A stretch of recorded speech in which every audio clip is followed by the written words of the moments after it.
రాష్ట్ర సర్కార్ నిర్లక్ష్యంతో ఇప్పటికే ఆగమైన సిరిసిల్ల వస్త్ర పరిశ్రమ పశ్చిమాసియా యుద్ధ ప్రభావంతో మరింత ఉక్కిరిబిక్కిరవుతోంది. వార్ ప్రభావంతో క్రూడాయిల్ ధరలు పెరగడంతో వస్త్ర పరిశ్రమలో ఉపయోగించే రసాయనాల ధరలు అమాంతం పెరిగాయి. దీంతో సిరిసిల్లలోని పాలిస్టర్, కాటన్ పరిశ్రమ సందిగ్ధంలో పడింది.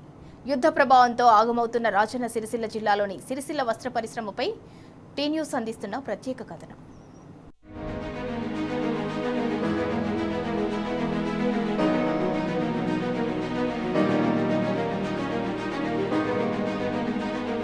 కాంగ్రెస్ ప్రభుత్వ నిర్లక్ష్య వైఖరితో ఇప్పటికే సిరిసిల్ల వస్త్ర పరిశ్రమ దెబ్బతింది. దానికి పశ్చిమాసియా వార్ ఎఫెక్ట్ తోడు కావడంతో సిరిసిల్ల పవర్లూమ్ ఇండస్ట్రీ పరిస్థితి పెనం నుంచి పొయ్యిలో పడ్డట్టయింది. యుద్ధ ప్రభావంతో క్రూడ్ ఆయిల్ ధరలు పెరగడంతో వస్త్ర పరిశ్రమలో ఉపయోగించే యార్న్, రసాయన ధరలు అమాంతం పెరిగి సిరిసిల్లలోని పాలిస్టర్, కాటన్ పరిశ్రమ సందిగ్ధంలో పడింది.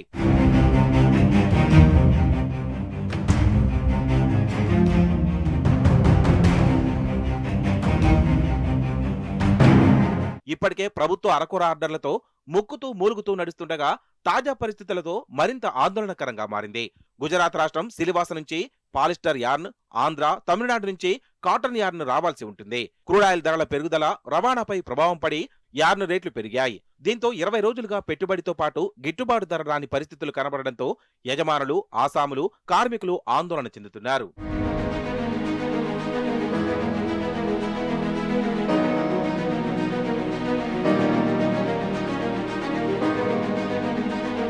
యార్ను రేట్లు పెరగడంతో సిరిసిల్ల వస్త్ర పరిశ్రమ ఆగమైపోయింది.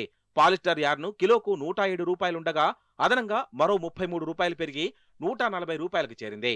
కాటన్ యార్ను పాత రేటు కిలో 152 రూపాయలుండగా 16 రూపాయలు పెరిగి 168 రూపాయలకు చేరింది.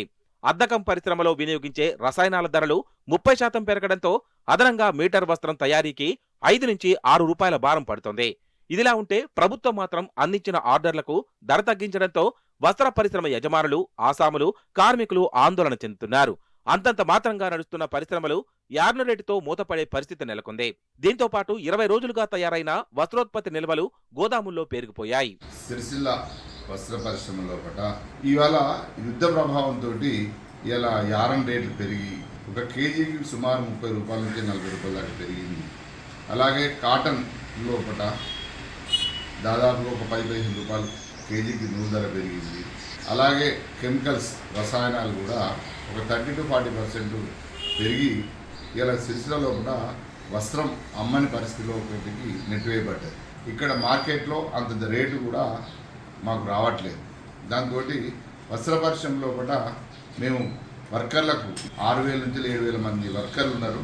రోజుకు 18 లక్షల మీటర్ల బట్ట ఉత్పత్తి అవుతుంది. దీనికి సరైన మార్కెట్ కూడా లేక పూర్తిగా రోడ్డు మీద పడి ఆత్మహత్యల వైపు వెళ్తుందా అన్న అనుమానం కలుగుతుంది. తక్షణం ప్రభుత్వం ఈ పరిస్థితిని గట్టెక్కాలంటే 100% ఈ మార్కెట్లోకి ప్రభుత్వ ఆర్డర్లను పునరుద్ధరించి పాత బకాయిలు చెల్లించి ఈ కొత్తగా ఆర్డర్స్ ఇచ్చి ఫస్ట్ వర్కర్లకు పని కల్పించాలని నేను కోరుకుంటున్నాను. సిరిసిల్ల పరిశ్రమకు దక్కాల్సిన ప్రభుత్వ ఆర్డర్లను ఇటీవలే టెండర్ల ద్వారా గుజరాత్కు చెందిన కంపెనీలకు అప్పజెప్పారు. దీంతో సిరిసిల్లకు దక్కాల్సిన 60 కోట్ల ప్రభుత్వ ఆర్డర్లు దూరమయ్యాయి. ఇటు యుద్ధ ప్రభావంతో నూలు ధరలు పెరిగి పెట్టుబడికి గిట్టుబాటు ధర లేకపోవడంతో వస్త్రోత్పత్తి భారమైంది. దీంతో కాటన్, పాలిస్టర్లోని 6,000 మంది కార్మికులు రోడ్డున పడే పరిస్థితి నెలకొంది. కాంగ్రెస్ ప్రభుత్వం అధికారంలో వచ్చిన తర్వాత తెలంగాణలో ఉన్నటువంటి చేనేత పవర్లూమ్ కార్మికులకు 12 మాసాలు పని కల్పిస్తానని, ప్రభుత్వానికి సంబంధించిన అన్ని ఆర్డర్లు కూడా చేనేత పవర్లూమ్ కార్మికులతో ఉత్పత్తి చేస్తారని అనేక మీటింగులలో చెప్పడం జరిగింది. కానీ వాళ్ళు చెప్పేది ఒకటి, చేసేది ఒకటి పద్ధతిగా కొనసాగుతూ ఉంది. ఇప్పుడు ప్రస్తుతం చూసినట్టయితే సిరిసిల్లలో ఉత్పత్తి జరగవలసినటువంటి రంజాన్కి సంబంధించిన చీరలు కావచ్చు, అట్లాగే క్రిస్మస్ సంబంధించినటువంటి చీరలు కావచ్చు, ఇవన్నీ మరి ఇప్పుడు టెండర్కు ఇవ్వడం జరిగింది. రావాల్సినటువంటి కమిషన్ల కోసానికి ఇప్పుడు కార్మికులు ఉపాధి దెబ్బేసే విధంగా టెండర్కు పోవడం జరిగింది. దీనివలన ఇక్కడ ఉన్నటువంటి కార్మికుల పని దాదాపు 10,000 మంది కార్మికులకు ఉపాధి అయింది. దాదాపు 60 కోట్ల రూపాయలకు సంబంధించిన టెండరు బయటకు వెళ్ళడం జరిగింది. కమిషన్లకు కక్కుర్తిపడి మరి టెండర్లకు ఇవ్వకుండా కార్మికుల ఉపాధి కల్పించి వాళ్ళ బతుకుదెరువు కల్పించాలని ఈ సందర్భంగా డిమాండ్ చేస్తాం. యార్న్ రేటు పెరగడంతో కాటన్, పాలిస్టర్ పరిశ్రమ మనుగడ ప్రశ్నార్థకంగా మారింది. పెట్టుబడితో పాటు గిట్టుబాటు ధర రాకపోవడంతో పాటు నష్టాల్లో ఉండడంతో పరిశ్రమ నిర్వహణ, కార్మికులకు ఉపాధి లేక ఆందోళన చెందుతున్నారు. ఇటువంటి విపత్కర పరిస్థితుల్లో పరిశ్రమకు ప్రభుత్వం అండగా ఉండాలని కార్మిక సంఘాలు డిమాండ్ చేస్తున్నాయి.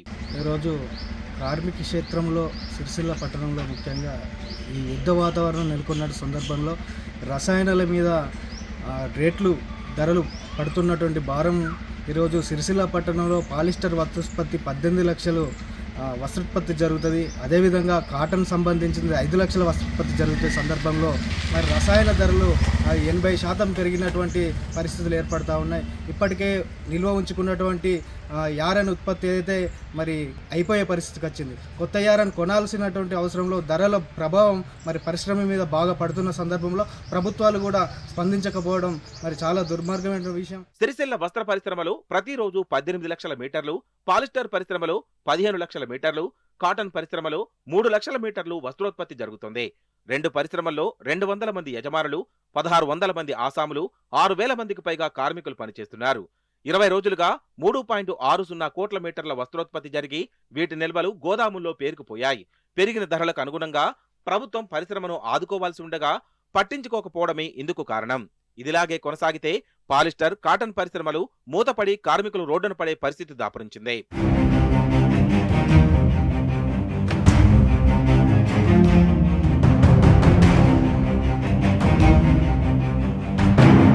క్లిష్ట పరిస్థితుల్లో ప్రభుత్వం పరిశ్రమకు సహకరించాలి. గత బీఆర్ఎస్ సర్కార్ కరోనా లాంటి విపత్కర పరిస్థితుల్లోనూ బతుకమ్మ చీరలు, ఆర్డర్లిచ్చి సంక్షోభం లేకుండా చూసింది. యుద్ధ ప్రభావంతో యార్ను రేట్లు పెరిగి కాటన్, పాలిస్టర్ పరిశ్రమపై తీవ్ర ప్రభావం పడింది. పెట్టుబడితో పాటు గిట్టుబాటు ధర రాని పరిస్థితి ఉంది. మీటర్ వస్త్రానికి అదనంగా 5 నుంచి 6 రూపాయల భారం పడడంతో వస్త్రోత్పత్తి నిర్వహణ కష్టంగా మారింది. 20 రోజులుగా యార్న ధరలు పెరుగుతూ వస్తున్నాయి. ప్రభుత్వమే సహకరించి మాంద్యాన్ని నివారించాలి. వస్త్ర పరిశ్రమకు అండగా నిలవాలని వస్త్ర పరిశ్రమ యజమానులు కోరుతున్నారు.